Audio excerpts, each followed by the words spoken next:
This week's guest is the reigning TAPS Coach of the Year and recently led McKinney Christian Academy to its first ever state championship game in football. Please sit back and enjoy my Sunday Spotlight conversation with McKinney Christian Academy's Rodney Doyle. Coach Doyle, how far has the NCAA football program come since you took over the program 8 years ago? Well, we think it's come a long way. My entire staff has been with me this whole time, and they've been here for the whole ride. And when I came here, I think we'd won 6 games total in our history. We'd never won a district football game. So we got here, we put in a weight room, we put in the dungeon, we started establishing this what we call full armor culture, and it's come a long way. When did you know that this team had the opportunity to be special and do special things? Well, we always believed in them, and we always think we're going to be able to do special things with the guys we have. We were a little bit worried this year because early on we had 0 linemen. So I had 4 linemen. My 5 starters had never played on the line before. So we moved 2 running backs down, 2 basketball players came in and moved down there. And so we struggled early on in the line. But I'll tell you when the turning point was for us is we were down by 20 points against a very good First Baptist team. We came back and beat them, and that line has gotten better every single week. And by the time we got to the state championship game, even though we lost that game, our offense put up almost 600 yards. Coach Butler takes care of that line. He does a great job, and our O-line was just phenomenal. How big a deal was it to reach the program's first TAPS state championship game this year?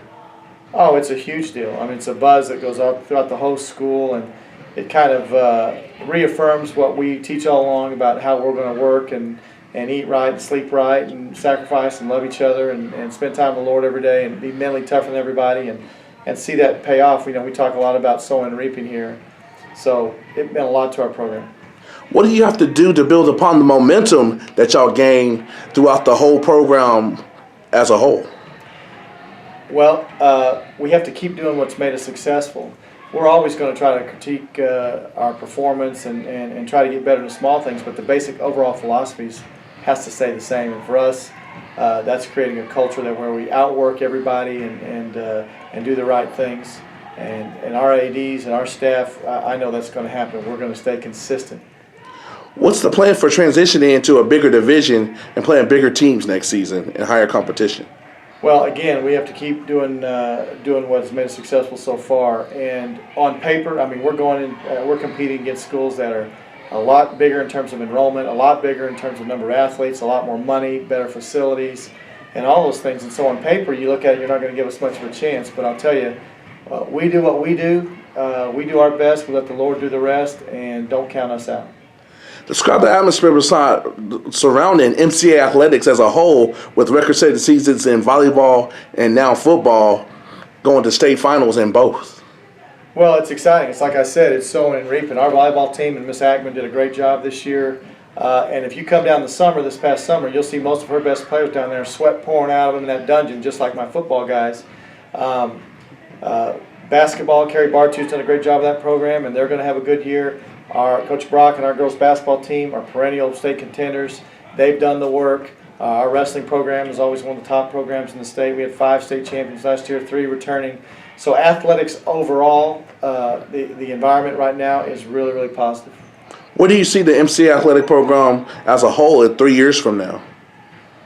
Well, probably what I hope to see, what I know is going to happen is, like I said, with Judy Collins and Chance Gray, our culture will remain the same. They care so much more about what those kids are when they're 27 than what they are now when they're playing for us. So we're trying to grow Christian warriors and men and women that are going to fight that fight out in the world.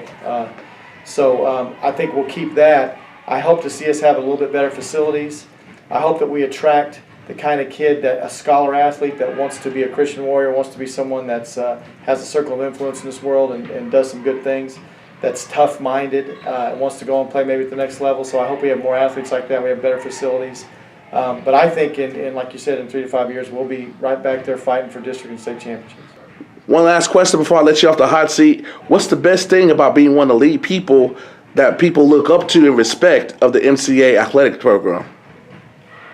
Well, that's easy. For me, it's the people I work with, the people around me is the best thing in those kids. Our headmaster, Bob Lovelady, has been a mentor to me since I got here. He's also my defensive coordinator. He's just such a passionate guy when it comes to youth and growing programs.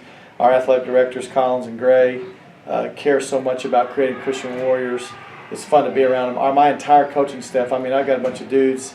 They're all, most of them, except for me, are all D1 football players. They're real passionate, and nobody here makes their living coaching football. They have a lot of humility. They're just good at what they do. They care about those kids, and it shows through, and those kids respond to it really well. The kids we have here are, in general, different in their approach in that they're willing to push themselves and have a lot asked of them in order to be better people, and they have a real servant heart. And I think we've put 5 people in service academies in the last 5 years. That's the kind of kid we have. They're wanting to serve their country, serve other people. So those kids make it special too. So I have the best job in the world. I mean, the people I'm around are what makes it really neat here.